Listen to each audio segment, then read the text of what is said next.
The war had ended not with trumpets, but with a timestamp. Peace Station hovered over the scarred planet of Courier 9, its rings catching starlight and flinging it back down, as if brightness could erase the charred remains below. Commander Nia Blake stood in the treaty chamber, her uniform still smelling faintly of smoke and metal. Around her, alien delegates formed a perfect circle, translation fields humming, smoothing every language into one carefully neutral tone. Addis, the master of accord, an amphibious being wrapped in smart fabric robes, lifted webbed hands in respect. The Covenant extends its highest honor to the human envoy, it announced. Then a hatch hissed open, and she stepped forward. At first glance, she might have been human. But the details betrayed another world. Her skin shimmered with a soft, opalescent glow, as if moonlight had been trapped beneath glass. Thin bioluminescent lines traced her throat and collarbones, pulsing slowly like a heartbeat. Her dark hair bled into silver at the tips, and her irises rotated in faint, orbit-like rings. Living alliance, Addis intoned. A bond is offered. A seal is accepted. Peace is made permanent. A drone projected the treaty in glowing glyphs. The acceptance clause blinked, already filled with Nia's name. Someone, or something, had signed on her behalf. Nia swallowed. Wait. Does she even get a say? Or is consent still in beta mode? The room stiffened. Addis' voice was calm, almost amused. Refusal would destabilize. Nia raised an eyebrow. To peace, or to your traditions? Addis' cloak rippled. An honor beyond price. Then it should be cheap to add one missing line. She turned toward the woman. What do you want? Silence filled the chamber. Then the luminous lines along her throat brightened, steadying into a rhythm of her own choosing. Her ringed eyes fixed on Nia. Finally, she spoke. My desire is irrelevant. That is the foundation of honor. Nia winced. That's impressively terrible. The human envoy's humor always hid the fear that he might be wrong about everything. She watched him, studying his posture, the easy shrug of shoulders that carried centuries of human rebellion. Freedom? He asked gently. A nap? Revenge? 6 months of ignoring the universe? She allowed herself a small, dangerous smile. A door that opens from my side, she said. The committee froze. Nia grinned. Totally reasonable. We can workshop that. A wristband appeared on her arm. It hummed softly and projected a halo of permissions. Nia muttered, freedom with parental controls. Got it. She lifted her wrist, watching the tiny holographic map scroll over her skin. The glowing lines at her throat flickered with uncertainty. Nia leaned closer. Do you want to go back there? She considered the question.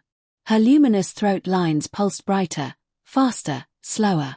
Finally, she said, if I do not, they will say you influenced me. I influence people, Nia admitted. It's my worst habit. Right after sarcasm. She looked out the viewport at the planet below. Its surface was still scarred from war, but stars spilled across the darkness beyond, and for the first time, she felt something other than obligation. When I was trained, she said softly, I was taught I would become peace. That my body would be a clause no one could break. Nia's jaw tightened. That's not peace. That's a lock. Behind them, diplomats pretended not to listen, but their ears and eyes betrayed them. Nia's voice rose half a notch, carrying across the viewport hall. It's funny how the galaxy calls honor a spell that makes everything ethical. It never is. Her eyes flickered with something lighter, a spark. You are loud, she said.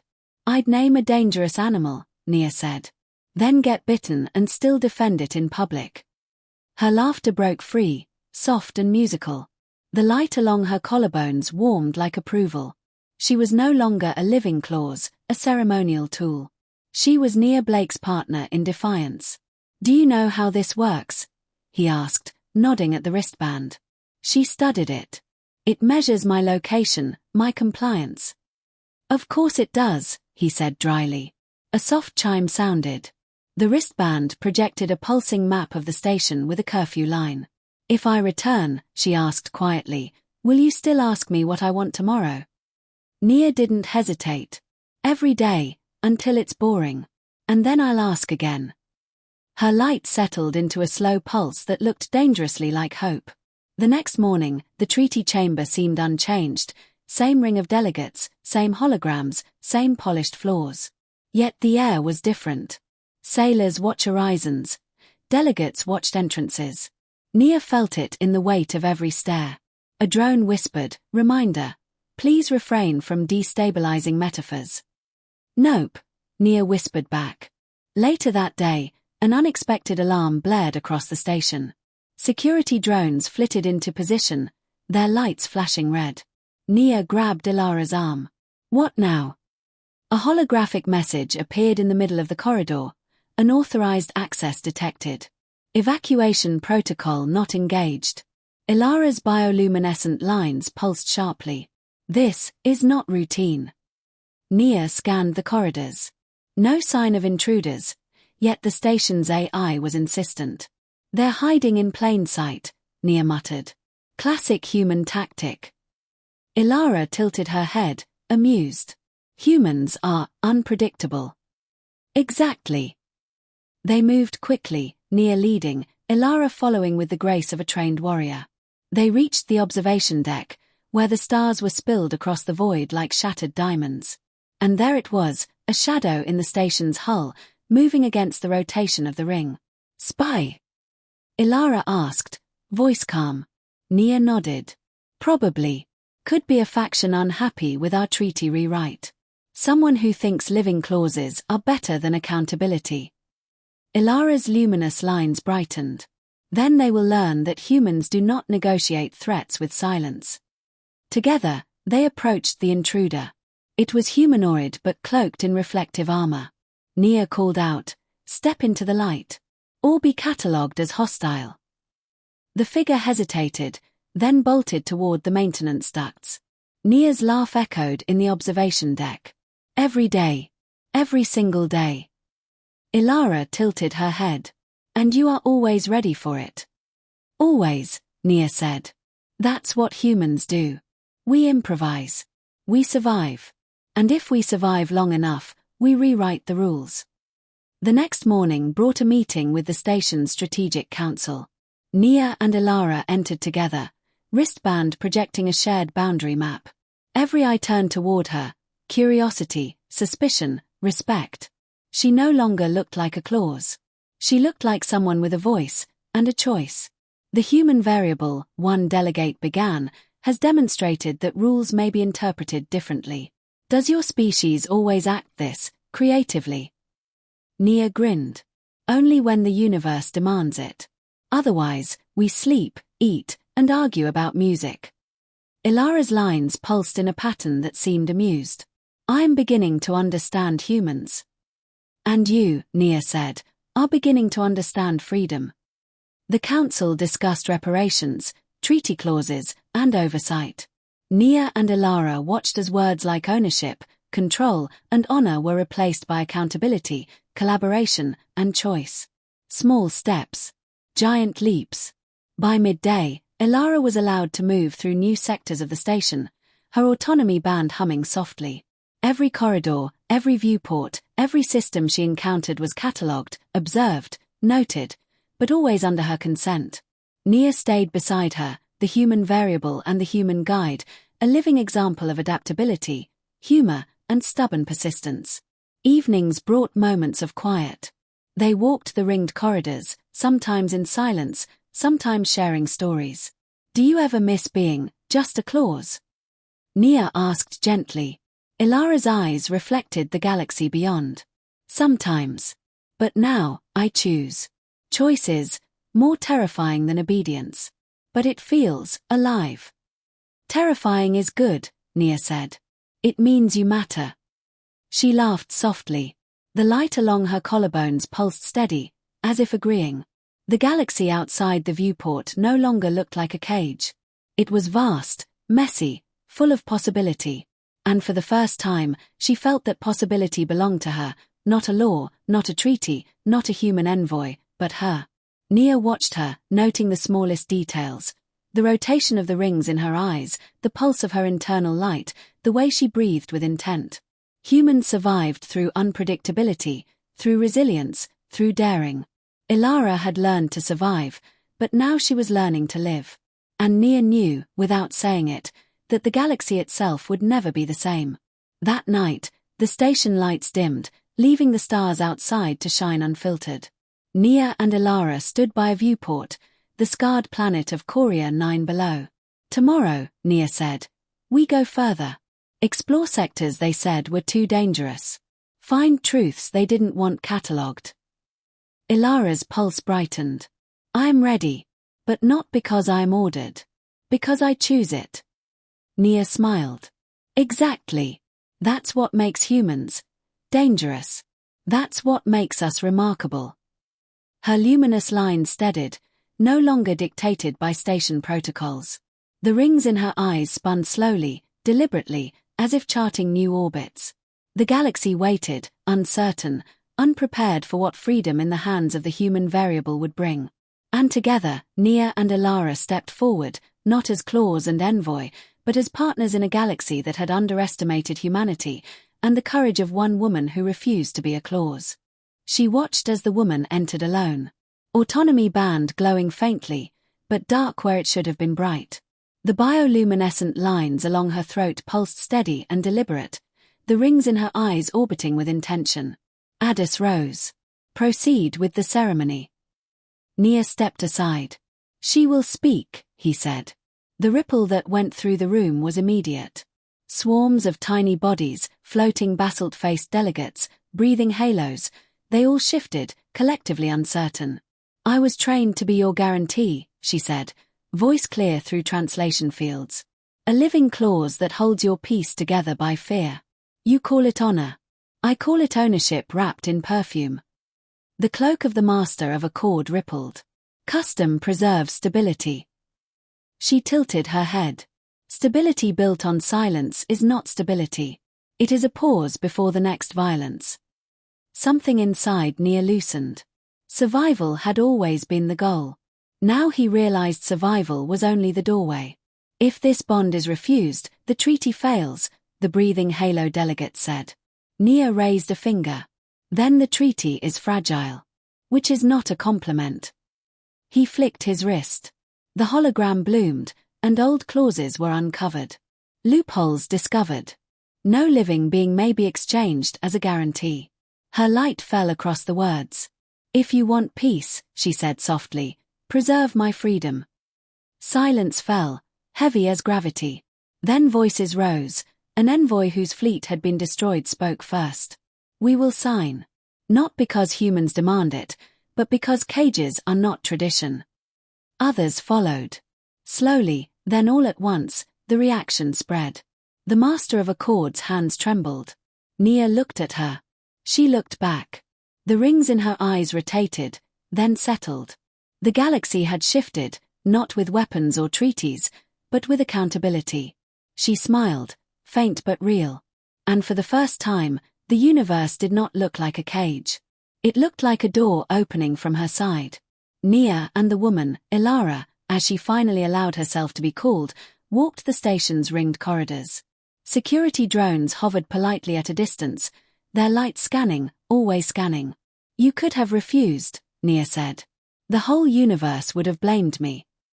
Ilara's luminous lines pulsed softly. Refusal was never taught. But choice was a door they forgot to close. And now, we walk, she said. Together. And someday, the universe will learn the difference between honor and ownership. They passed a viewport. Below, Coria 9 turned slowly, still scarred but alive. Above, the rings of Peace Station glinted like fractured starlight. Nia placed a hand lightly on hers. Not holding. Not owning. Just acknowledging. Do you know what humans do when rules are wrong? He asked. She considered the stars. They break them creatively. Exactly, Nia said, smiling. Sometimes even spell them correctly. Ilara laughed. This time, the glow along her collarbones wasn't ceremony. It was joy. The station's announcement system chimed. Reminder: freedom is a shared responsibility.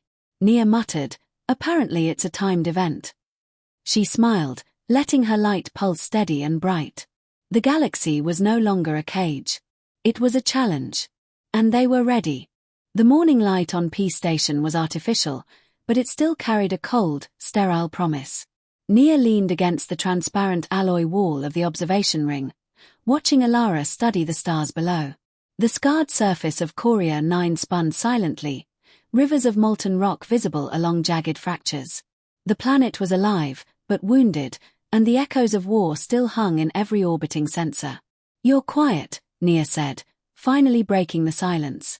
Ilara's ringed irises turned toward him, orbiting slowly, as if weighing how much truth she could offer. "I'm cataloging," she said. "The station, the routines, the people. All of it. A single misstep here could undo months of fragile peace." Fragile peace. Nia chuckled. That's the polite way of saying the entire galaxy is ready to start killing again if one protocol slips. She didn't laugh. Instead, she allowed the soft pulse along her collarbones to brighten. "Humans are dangerous," she said. "Even when you think you are cautious, your instinct is to act. And even when we act stupidly," Nia replied, "we get results." Her gaze lingered on him. For a moment, she looked almost human. Just a woman in awe of stars, not a clause, not a living treaty. Nia noticed the smallest exhalation, a fraction of freedom breaking through the training that had made her still and perfect for decades. Their first stop that day was the Office of Cultural Harmonization. A corridor stretched ahead, curved perfectly to the ring of the station, with drones floating lazily, monitoring, judging, sometimes smiling politely when no one was looking. "You're walking into the bureaucracy," Nia said. "Brace yourself. It's worse than war." Ilara tilted her head, the silver tips of her hair catching the station lights. "I have witnessed war," she said softly. "I can endure paperwork." A panel shimmered open as they approached, reading their retinal scans. Inside, 3 delegates waited. One with a basalt-like face etched with glowing seams, one encased in a halo of softly breathing light, and a swarm of tiny entities that moved as a single, tense organism. "You are the human variable," the basalt-faced delegate said, voice calm but with a sharp undertone. "Your actions during the treaty ceremony created a procedural fracture." Nia grinned. "Ah, yes. That's my specialty. Procedural fractures are basically my middle name." The breathing halo delegate made a sound like air leaking through a valve. "Traditions are stabilizing." "Traditions are just old opinions with marketing," Nia replied. "Humans call it Tuesday. Sometimes it works. Sometimes we burn a few things down and call it progress." Ilara's luminous lines pulsed slightly. It was her first outward reaction to Nia's humor since the treaty, subtle, almost unnoticed, but a small acknowledgement of human chaos. The swarm rustled. "You will answer questions and cease improvised ethics," they clicked in unison. "Improvised ethics," Nia said, "is our whole brand. We sell it in bulk." Ilara's head tilted again. "Do you do this all the time?" "Every day," he said, with varying levels of sanity. After the committee meeting, they moved to a quieter corridor, the hum of the station's life soft but persistent. "You made a difference," Nia said finally, by asking a single question. Ilara's rings rotated slowly. Was it difference or disruption? "Difference," Nia said. "Sometimes, the galaxy confuses the two. That's why humans exist. To remind it." They reached a small chamber, a room that glowed faintly with blue ambient light. Here, the station catalogued cultural signatures, patterns of speech, body language, and decision-making. The station had decided to monitor Ilara closely. Not because she was dangerous, but because humans were unpredictable. And Ilara was learning to be human. A screen flickered to life, displaying her daily permissions, boundaries, and monitored areas. A faint chime announced her curfew approaching in 45 minutes. She stared at it, her luminous throat lines flickering. "Do I obey because I am supposed to?" she asked. "Or," Nia countered, "because you want to. Difference matters." Her ring spun faster, orbiting, aligning, then slowing to a steady rotation. She looked out the viewport at the stars, taking a deep, deliberate breath. I think I want to see what happens if I do things differently.